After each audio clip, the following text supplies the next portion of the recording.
You know what I haven't talked about for a while? Sewing. So it's time to do another sewing project. It's the new year and I got stuff to do. I need a dress for the Lafayette ball coming up in the not near but not too distant future. And I found this pattern, so I thought I'd give it a try. However, my first muslin did not go very well. Number one, I forgot that I need 2 extra inches in my rib cage, generally speaking. I don't care for the fact that it's like, I know that you use a drawstring, but like this is a whole lot of excess here to put on a drawstring. So, oh, and the shoulders, I added this piece, just cut in here when I tried it on. That's how too short the shoulder straps were on me. I'm not sure this pattern is going to go very well.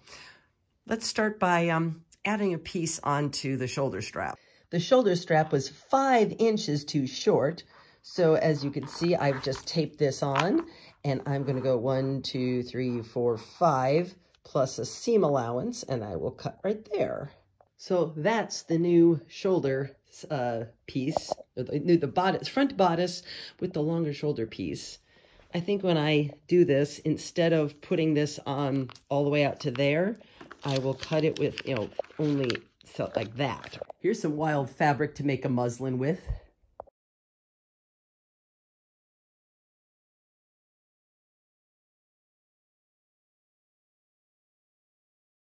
Okay, take 2 worked just right. The extra 2 inches in the rib cage, so now it's just this tiny bit short-waisted, which is what they were doing in the mid-1820s. And the neckline, it's like a little bit gappy, but it's not huge. Okay, gals, comes the worst part. I have to pick one of these. Well, last night I decided on the red and gold sari and got so excited cutting the sari apart into its component pieces.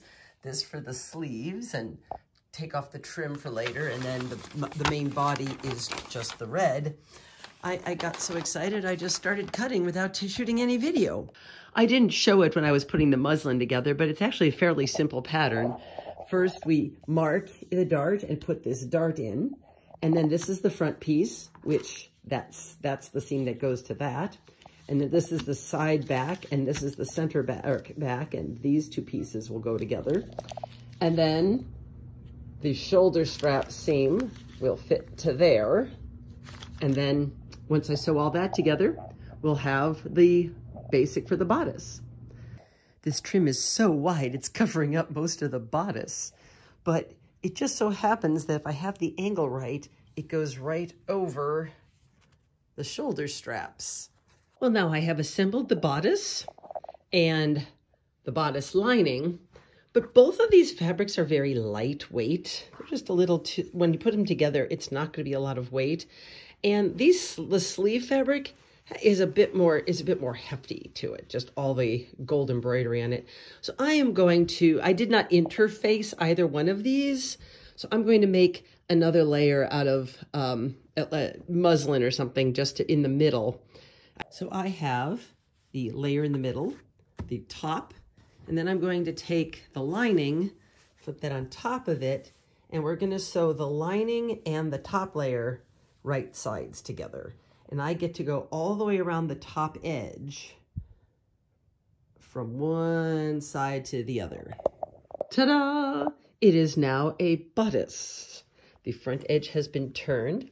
I also put a casing in, which was so that I could put a drawstring on it, since in the 1820s, they are still doing the Regency thing and closing the dress by having drawstrings at the top and bottom.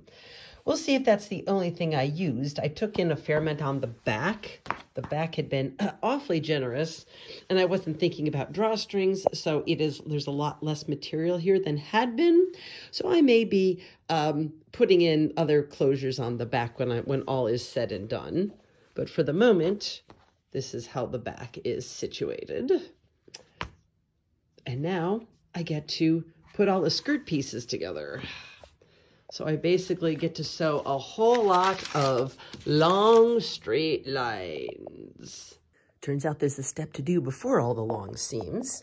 This is the center back piece, and there's a triangle here on the pattern that you make a mark, and I need to slit this and then do a very fine hem because this is the center back.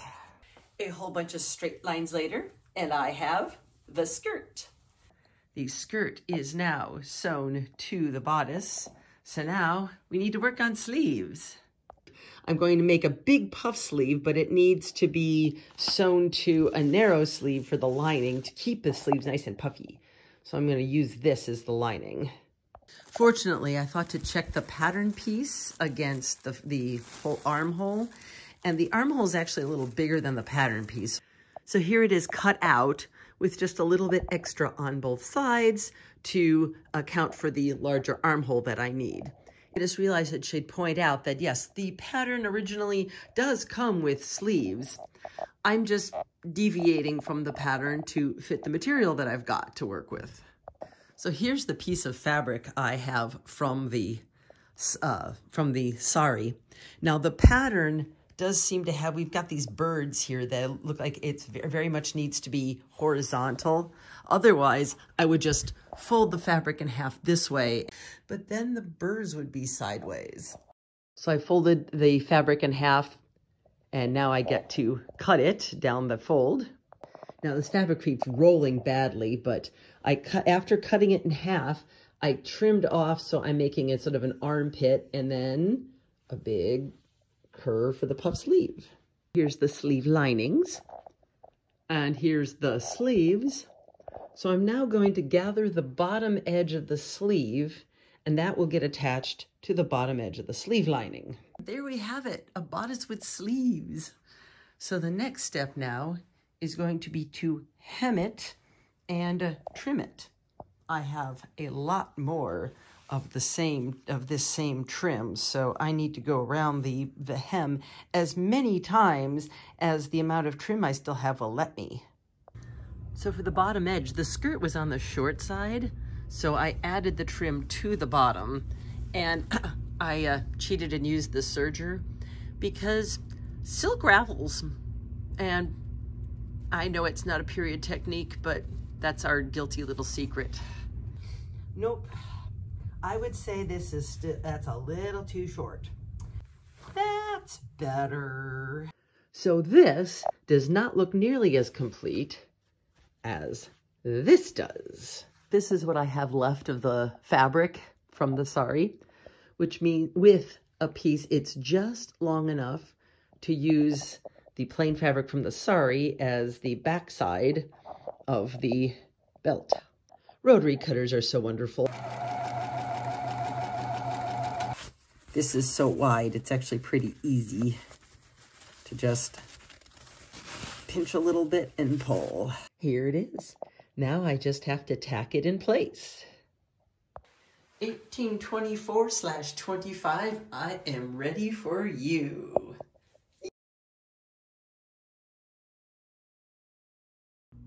So we're putting an addendum onto this video. I had my dress posted, and there was somebody on a Reddit group who was like, well, it's a nice Disney princess dress. Well, I guess you could pass for the 1890s. And I was like, well, her point about my sleeves being a little on the big size, lack of manners, but she's not wrong. It takes more time, but let's do a makeover on the sleeves. I ripped them off.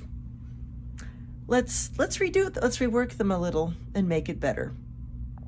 Step one, I have to take them back apart.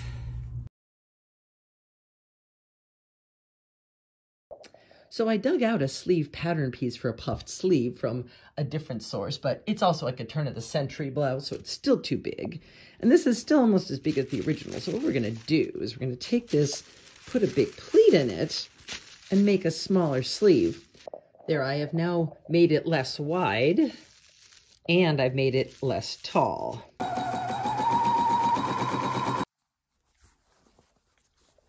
So check that out.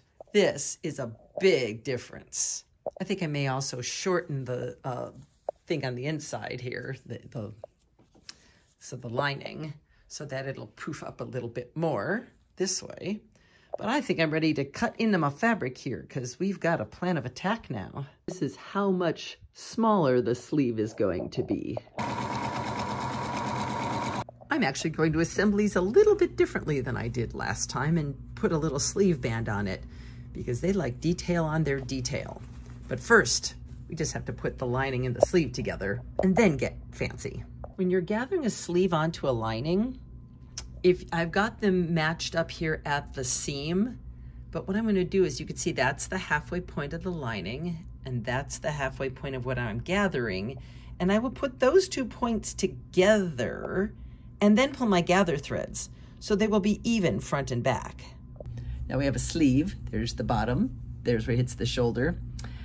But that thing I said about how sleeves were very complicated for this era, I've gone and made some little strips to put on these. So we're going to beef these sleeves up and embrace the time.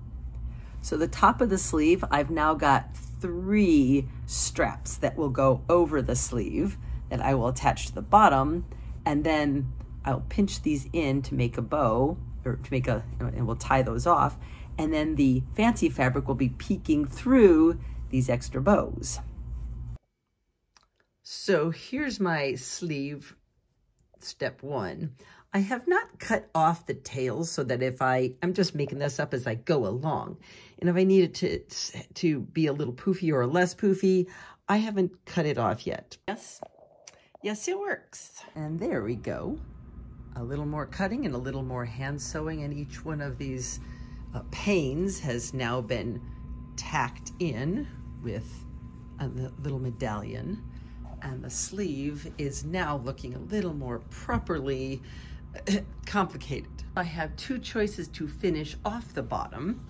Number 1, I put on a really wide sleeve band. The other option is this was off the edge, and I have just enough to use that. It is not anywhere else on the dress, but it is from the fabric.